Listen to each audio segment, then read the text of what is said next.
It's been 9 years since Superstorm Sandy devastated the tri-state area. Dozens of people were killed as our coastlines were battered, cities and towns crippled with massive flooding and power outages. Today, we're taking a look back at Superstorm Sandy as it happened. Now, I covered the storm on the Jersey Shore in Mobile 2 for 4 straight days. Now, it was the first real test for our Mobile 2 unit. The new technology allowed us to provide you an up-close, up-to-the-minute look at this monster of a storm that our area has still not fully recovered from. Here's a look at some of what we saw.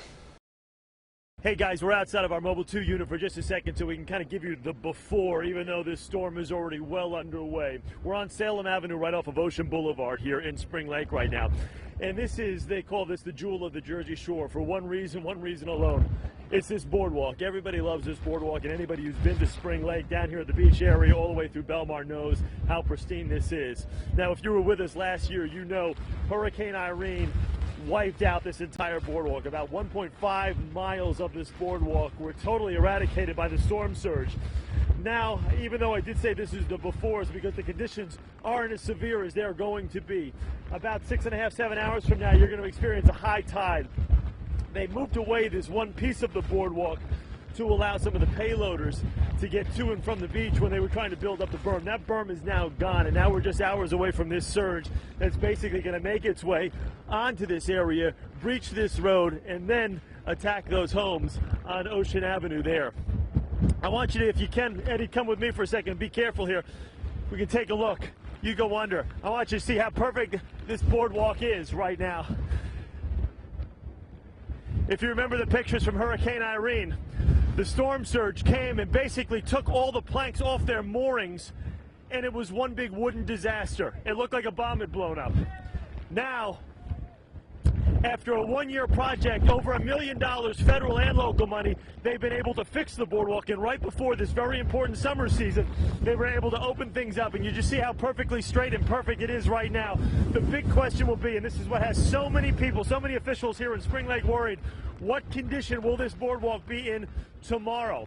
One of the things with Hurricane Irene, it was a sudden surge and then the water went back. Now what happened there, which was very key, is when this boardwalk was broken up, it wasn't swept out to sea. All of the pieces remained here on land, so they were able to salvage that, which helped in the rebuilding process. Right now, and I just talked with some Spring Lake police officers a moments ago, and they said, Chris, if you're going to be near that boardwalk, do it now, because it's going to get bad. It's going to get really bad. And right now, not to play devil's advocate, but most are feeling that this boardwalk is probably, even with all the new technology and the new engineers they brought in after Hurricane Irene, they feel this boardwalk is probably going to be swept out to sea. To be honest, to see that the ocean has totally, it's basically commandeered the whole beachfront at this point. If you turn this way into it, you can feel the breeze, which is upwards of probably 50, 60 miles an hour right now. But this is a situation, and again, if you look in the distance, you can see the waves. There are some waves out there right now that are over 20 feet high. They're just massive.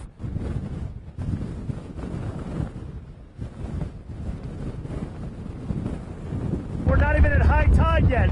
If you can see over my shoulder, we're at the Shark River Inlet here, right at the border of Belmar and Avon by the sea. Avon's on the other side, and you can see here the waves are crashing over here.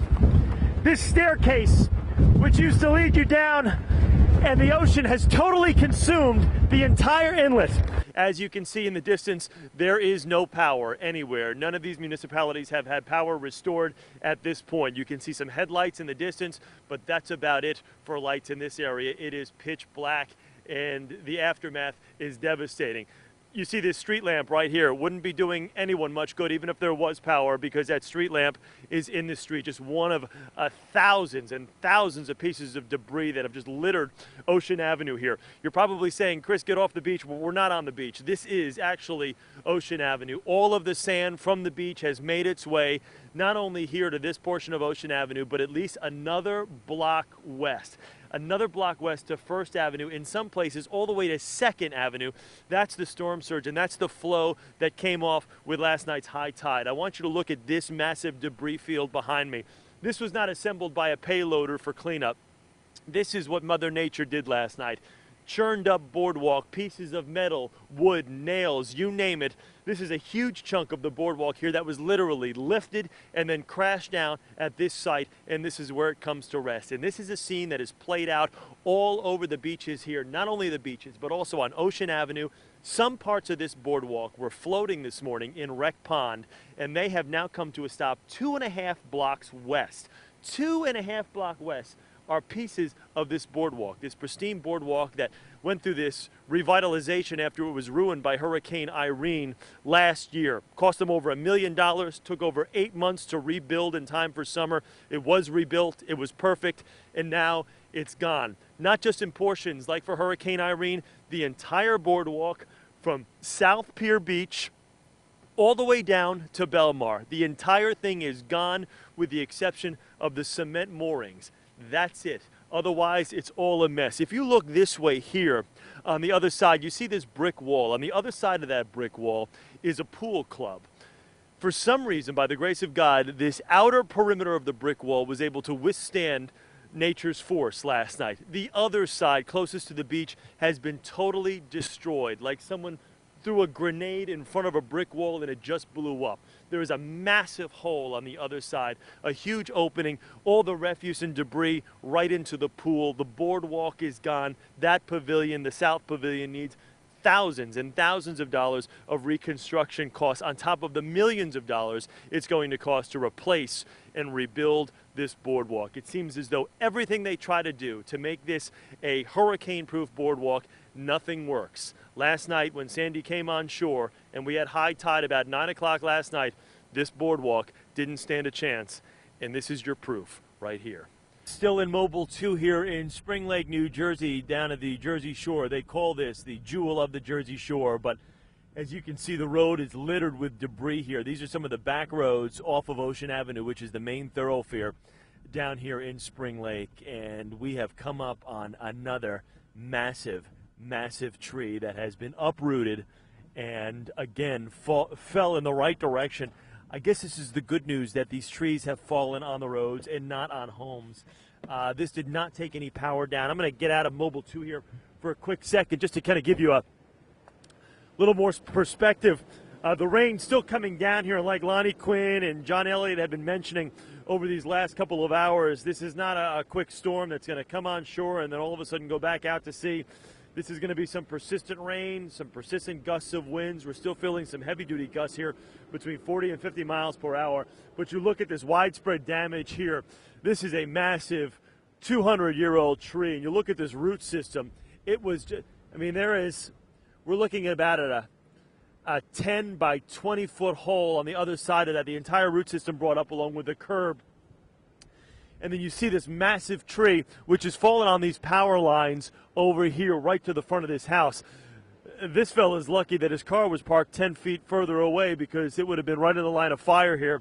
But this is what Spring Lake is going to be dealing with now for these next number of days, because this is just some of the interior damage. I keep mentioning the damage on Ocean Avenue, the entire boardwalk. Some of it, we were given reports, was swept out to sea, and they spent the last 13 months diligently trying to repair that boardwalk.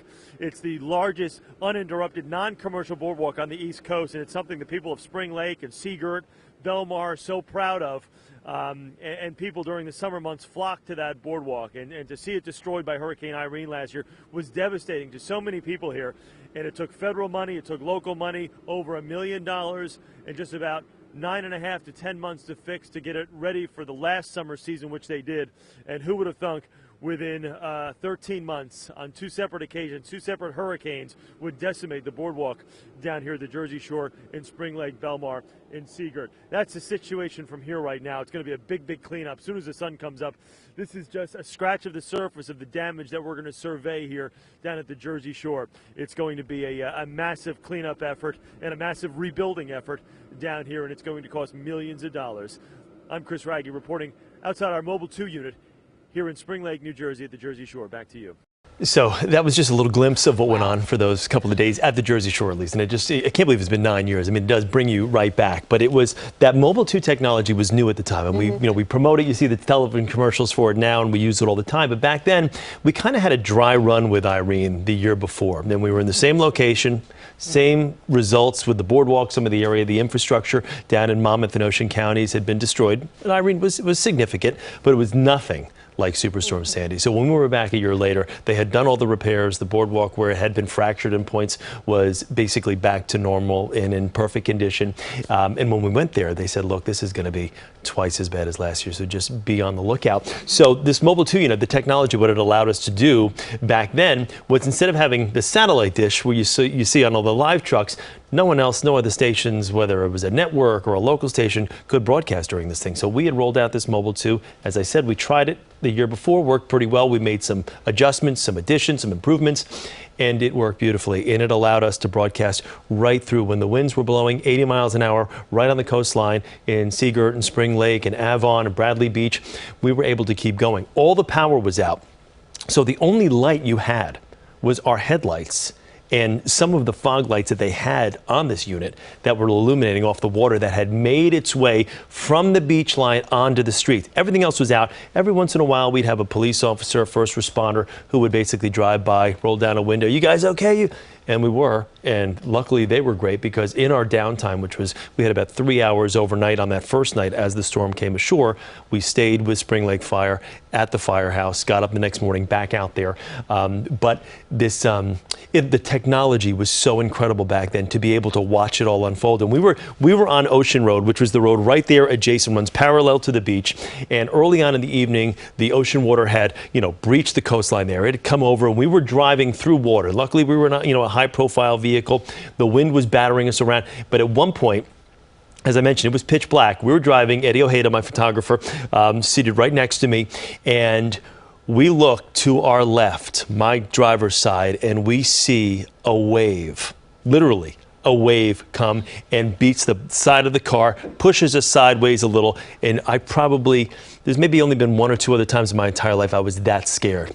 I mean, we were lucky. We were right there at a cross street. We made a quick right turn and got inland by about another 150 yards, because it was at that point I'm like, all right, forget about it. Yeah, we got to get in. You were in danger zone after danger zone, and the thing remarkable about the Mobile 2 unit is you were able to zip in there, give us these live pictures, quite incredible, and then take us to the next town that quickly. Normally with live trucks, you'd have to take down the satellite dish. It would take time, but instead you were able to do it within minutes. If you had a cell phone signal, it wasn't until the cell towers ran out of their fuel that impeded our broadcast coverage. But they were prepared, so we were okay for probably a good 36 to 48 hours at the Jersey Shore right after the storm had hit. And then we were in different areas.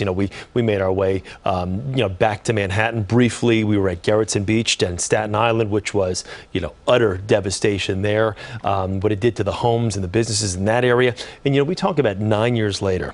You can still go to Route 35 down at the Jersey Shore, and there are still these wide gaps of where homes were manaloking. Basically, they retrace the coastline of Manaloking, and that's kind of like the high rent district down there, where homes were just literally up and swept away. It was really incredible to see not only the resiliency of the people. I had people that were contacting me either through social media or coming up to the car and be like, hey, can you check for a house on this street, check for a house on that street, to see how my property's doing, because everyone had been evacuated. And in New Jersey, Long Island, Manhattan was so hit hard by all of this. It really was incredible. And you were out there throughout this all. And like you said, it was dark, and it was really, truly scary. I mean, during the storm, I was outside the Battery Tunnel, where roads were basically turned into rivers. It was just waves of water just poured down the tunnel wall as the storm moved through. It caused massive flooding. And here is some of what I covered in those days. Well, I have to tell you, we had a very, very difficult time getting the CBS 2 Mobile Weather Lab out of Battery Park. The water was rising very quickly. Now we're on Greenwich and Morris Street. Take a look. You'll notice that there are quite a few people who've gathered. And now we're going to zoom in, and we hope that you can see it as well as we can, because the water is spilling. It is not only now moved, obviously come up from New York Harbor, it's onto West Street. We're talking about the end part of the West Side Highway completely flooded. That water is now spilling over into the Brooklyn Battery Tunnel. I'm not sure if you can see it because because of this water, they just moments ago cut the lights. They turned off the power to at least part of the area because of this flowing water. So now we're seeing it is like a waterfall just cascading into the Brooklyn Battery Tunnel. I mean, we've had dozens and dozens of people who have come up. They're walking across the bridge so they can take a look at it. People have gathered here. They continue to come up the street. Even if you look this way, let's walk this way. And if you look in between this little area here, you can see the water just running. At least I hope you can see the water. It's just running into the Brooklyn Battery Tunnel. It's amazing. We keep hearing people say, even police officers who are off duty, we keep hearing them say, I've never seen anything like this before. And of course, that's what this is doing. Now, right now, the winds are not too horrible. We're not even seeing a tremendous amount of rain right now, and Lonnie's continued to talk about that. But it is, of course, that coastal storm surge. And here at Battery Park, we were expecting anywhere the water level to rise to between 10 and 12 feet. It hasn't even gotten there yet, and this is what we're already seeing. Power has already been cut to certain locations. We're already seeing water running down West Street, running down portions of the West Side Highway, and we've shot some incredible video. We're going to be feeding that in momentarily. You'll see people.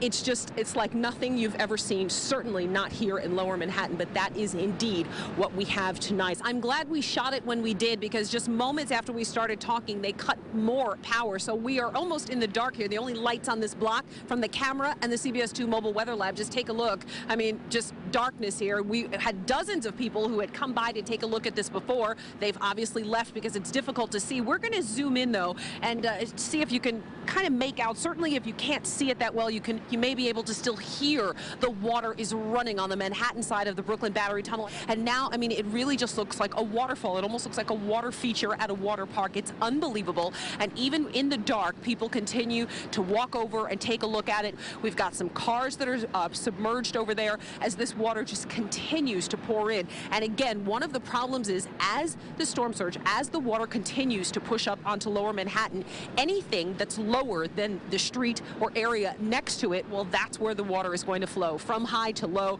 And so we continue to just see this water rushing. It's incredible. When we first started seeing some of this flooding in the streets, we really thought that maybe a fire hydrant or some sort of water main may have broken because it was seen to be so far away from the New York harbor. But this is what's happening. We've got the water. It's just pushed into the streets, into parts of the West Side Highway. So it is unbelievable. And one thing I have to say is we also have this overwhelming smell of oil down here. I'm not exactly sure what that's about. I'm not sure if that's home heating oil, but it has an overwhelming odor of oil down here. And because we're in the dark, unfortunately, I don't see things really getting better in terms of people who are out and about, because there are just a lot of hazards here. We've seen some fire trucks racing. We've seen some Army National Guard trucks. So there is a lot going on out here, and unfortunately, very little of it is good. So we will continue. We're going to move around a little bit more, shoot some more video. Some of it is difficult to bring the CBS 2 mobile weather lab because the water is so incredibly high. So we're going to walk over, shoot some more video, and of course, we'll continue to bring it back to you as we stay on the air. With that, you guys, I'll send it back to you.